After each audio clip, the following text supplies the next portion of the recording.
A biblical perspective on life, culture and current events. This is 2020 on Vision. As you know, Tasmania is off to the polls this weekend, and 2020 will be coming to you live from Hobart on Friday with an election preview. We'll be broadcasting from St David's Cathedral, one of the most historic churches in Tasmania. And we'll welcome a panel of election commentators bringing insights into the unfolding election. Well, some insights today from Mark Brown, who is a former Australian Christian Lobby State Director for Tasmania. But this week, he is standing as an independent in the seat of Bass. Bass is on the northeast coastal region of Tasmania. Mark Brown, a special welcome along to 2020. Thank you, Neil. It's great to be here. Mark, a snap election in Tasmania. Do you think the snap election took most Tasmanians by surprise? I don't think so, Neil. I think people saw it coming a fair way off, simply because they could see that the two Liberals who went into the Independent space were putting pressure on the government, and it was looking at over a number of months as though that relationship wasn't going to last. So I don't think it was completely unexpected, but I think a lot of people are very glad, to be honest, that it's a short run up to the election, because as we know, it's very easy to get overawed with it all very quickly. And so I think people are very happy that it's short. And of course, short election campaign, as you say, the big winners are the people because they don't have to endure a long, drawn out and tedious campaign. You, though, you're standing as an independent. I guess there's some sort of, you could have been taken by surprise. No doubt the Rockcliffe government wants to make the most of having just a short campaign. Yes, well, it was certainly a surprise in the sense that God's call for me to actually stand was a very short thing. I was sitting with my pastor and we were talking about the needs of the state and needing to bring some balance into policies, and one thing led to another, and I ended up putting up my hand, which I've certainly considered in the past, but it's very different being on the other end of a forum where I've obviously in the past run a candidates forum to get our views across from the candidates, but I was on the other side of that over the last week or two, and so it's been good. Okay, what are the biggest issues that you're campaigning on, or that the people that you've been door knocking and doing your campaigning, what are the biggest issues that are attracting attention? Well, the top three, which are probably similar across the country, are health, housing and cost of living pressures.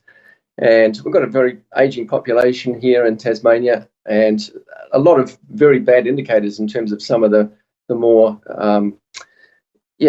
common diseases like cancers, etc. So there's a huge, unrest in terms of waiting times for elective surgery, waiting times to see specialists, and even in the emergency departments, I think the average wait time is about 9 hours. And so this has been going on for many years. And the people I talk to, those are the three key areas. Housing is a huge issue because we've got over 4,000 on state housing waiting lists. We've got vacancy rates very low, particularly in Hobart. I think it's like 0.7%, and I think it's just over 1 in Launceston. So there's very hard to get into the rental market, very hard to get state housing if you're on that list. And so what we're seeing is an overflow of people needing to live on the streets, pretty much. So across from where I live in Launceston, there's basically a tent city that's formed because people have got nowhere else to go. And going and talking to them and hearing their stories, it's very sobering, because a lot of them are just average Joe blogs, some of them families, and they can't compete in this market for housing particularly.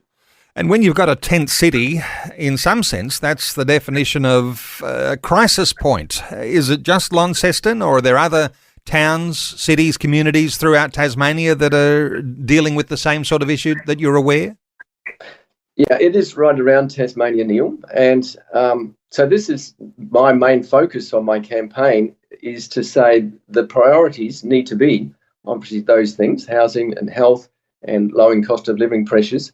But in saying that, I'm saying we should be putting the stadium, which is estimated, it's probably going to be over $1 billion spent in Hobart's Macquarie Point. I'm saying no to the stadium. That's my main message. And let's prioritise these things which are in our face. And so I'm saying it's the wrong time and it's the wrong place, because Macquarie Point's got a lot of significance to the cultural Indigenous community, the convict community, because that's where the first connection with Lieutenant Governor Collins happened at that point, and also right next door, the RSL. They've got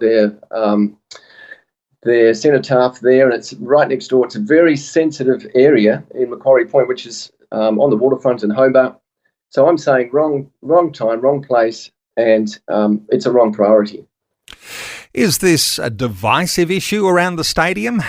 Because, we're only a day or two away from the official launch of a Tasmania AFL team. There can be some national pride or some state pride in a team like that, colours and logos and memberships and such things. But the actual stadium itself, is this a contentious point? Is Tasmania divided over the stadium?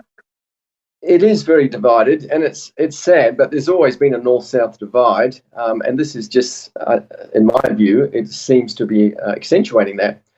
Now, the north has always been the centre of AFL in Tasmania. We get a lot bigger crowds in the north at UTAS Stadium, which, in my mind, is a much better prospect because it's going to be upgraded anyway. It's going to end up with 27,000 seats, whereas the new one is only going to have 23,000. Much more central to all Tasmanians, closer to the mainland, much more room to expand. So it seems like the AFL has basically said this is the way or the highway. There's no other way of doing it. But I think maybe with an election and with some fresh blood in Parliament, it might be a chance to turn that around and say, hey, let's look at this from a different viewpoint, renegotiate, because I don't think the terms that we have got with the AFL are very good for Tasmania. Mark, let me ask you about some of the contentious issues around Christians and voting in Tasmania, because there's all sorts of moves around parental rights, around the thought that, Christians can be criminalised, parents can be criminalised, around issues of sexuality and gender and such things. Have you been campaigning on some of those issues? Have you been getting any feedback from Tasmanian residents? Well, the average person in the street, it's not a contentious issue. Many of them are not even aware of it. But like I said, most of the issues that I've been focusing on are health and cost of living and housing. But certainly the conversion bill, which we have got before our Parliament, and we're seeing other states like Victoria have already gone ahead that way, in my view, they are dangerous bills. They squash the freedom of speech, freedom of conscience and religion, and they also reduce the level of choice that people have when they're seeking help and seeking to negotiate some of the difficult questions they have, particularly in young people as they're growing up. So I think it's a negative thing, and I've said in the different forums that I've been involved in, I've said I'd want to see that squashed. I think we're heading in a dangerous direction because, I don't think it's good for individuals. I don't think it's good for society. Now, you're standing as an independent. Let me just ask you for your honest, objective viewpoint, perhaps, maybe not taking favourites both sides. You've got Premier Jeremy Rockcliffe, you've got Opposition Leader Rebecca White. Are they popular amongst the people you're talking about? Are there some strengths or weaknesses you can identify? From what I'm hearing, and again, this is objective, I'm not putting my 2 cents in here, but I think there is a bit of people have their noses out of joint with the major parties. And so I think the independents, the minor parties, are going to do very well in this election. I don't think the Liberals will be able to form a majority government, so they will need to find somebody else to serve with, and that will either be minor parties or independents. Now, obviously, I'd hope one of those would be me. In the natural, my chances are very slim. First time I've actually ever put my hand up. My profile is not huge. It might be fairly good in the Christian community, but in the general community, not so.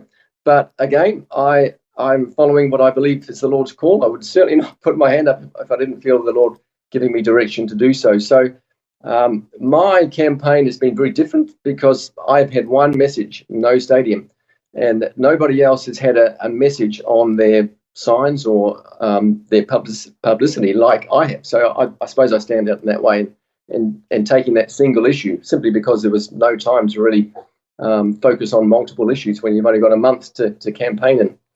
There's been a bit of research that's been going on from Christian organisations who are interested in identifying where candidates and where parties stand. What have you been recommending to Christians to inform themselves about how they might cast a vote on Saturday?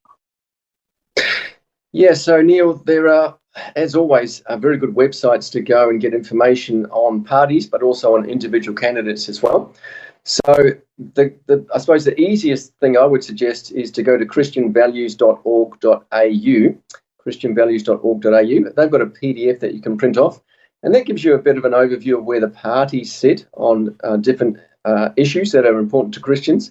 But then at the bottom of that form, there's also some links to a couple of other websites. One is Vote Wisely, which Sharon Cousins has put together, and also the ACL Tas Votes website. And they go more into detail into individual candidates and where they sit on specific issues that they've asked in a survey. So if you stick with christianvalues.org.au, you'll get the whole three of them in that PDF that they've got on that website. So that's what I would suggest.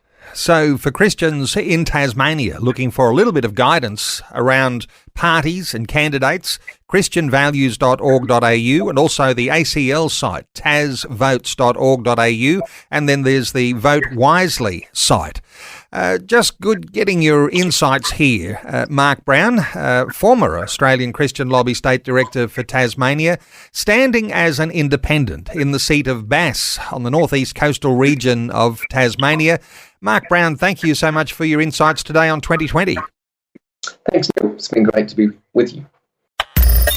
Thanks for taking time to listen to this audio on demand from Vision Christian Media. To find out more about us, go to vision.org.au.